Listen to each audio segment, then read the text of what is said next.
Paris, October the 20th, 2007. England and South Africa contest the final of the 6th Rugby Union World Cup. The match is tryless, but South Africa kick a total of 5 penalties. The Springboks defeat England by 15 points to 6 to win the Webb Ellis Cup for the second time in their history.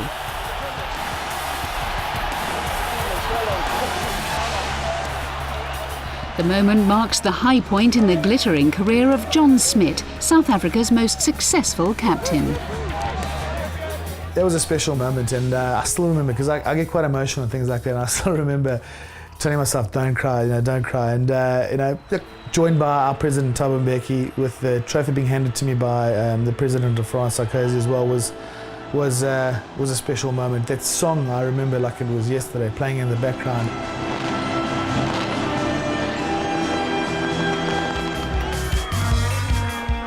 Smit won 111 caps for his country, making a record 46 consecutive appearances between 2003 and 2007.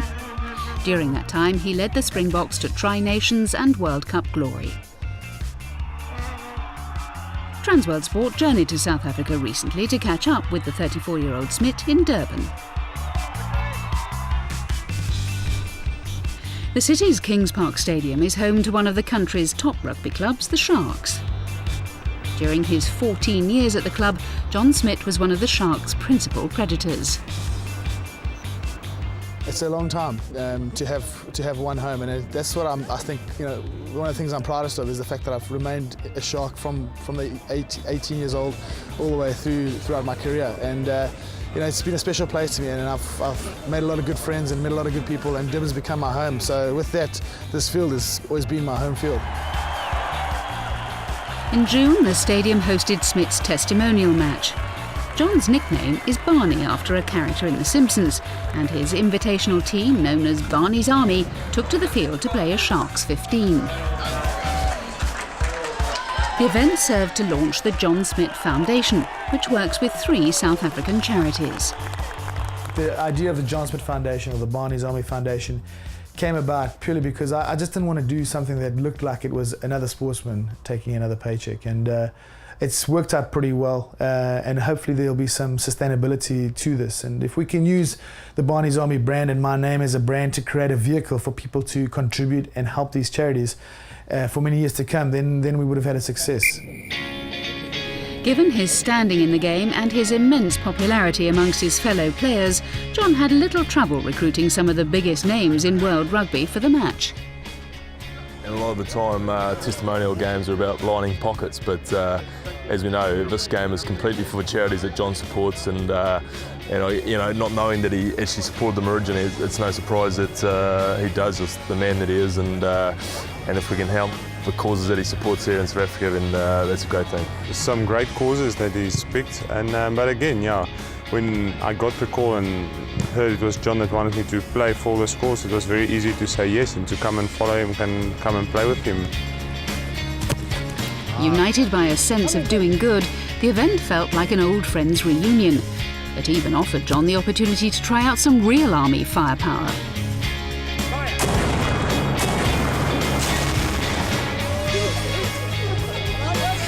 Fun and games aside, the goals of the John Smit Foundation are very real.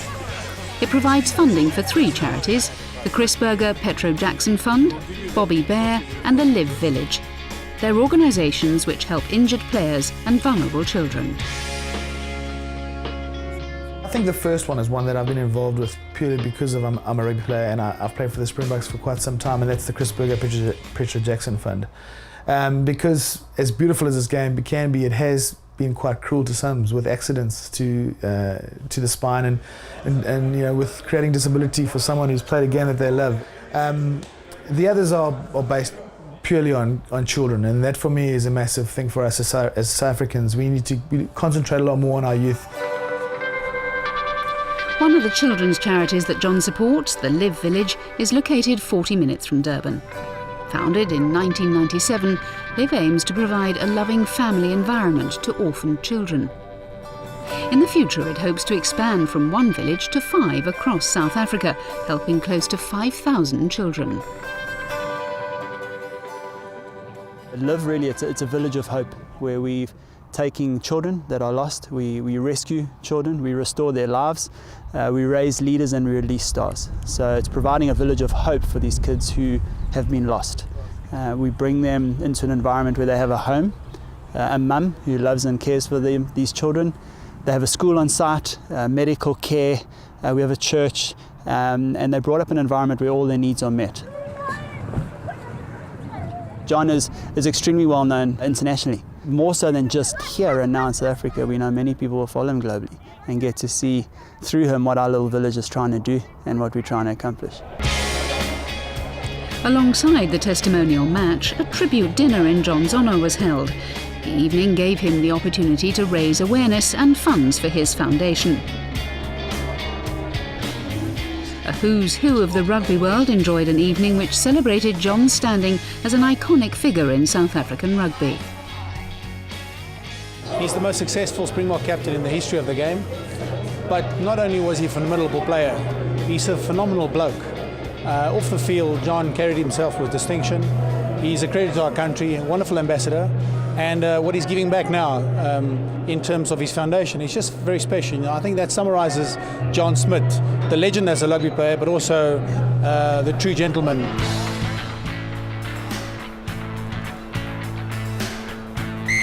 The game at Kings Park attracted over 24,000 fans, all keen to witness some of the world's finest players in action. It was a chance to see John Smit play one last game on home soil, and the man himself was keen to make it an experience to remember. I was asked the other day, what's the best advice you've ever been given? And I think it's nice to be important, but it's more important to be nice. And I think that's what people want to see in their heroes. It's important that when they meet you, they're surprised by how normal you are. It was the Sharks who struck first through winger Odwa Ndugane.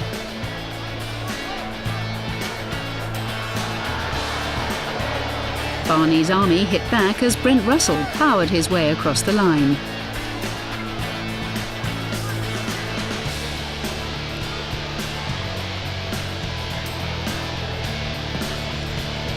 Having demonstrated a degree of versatility playing as a hooker and a prop throughout his career, Smit once again led from the front. With Barney's Army trailing by over 20 points going into the final moments of the match, John's team benefited from some generous refereeing decisions right on full time.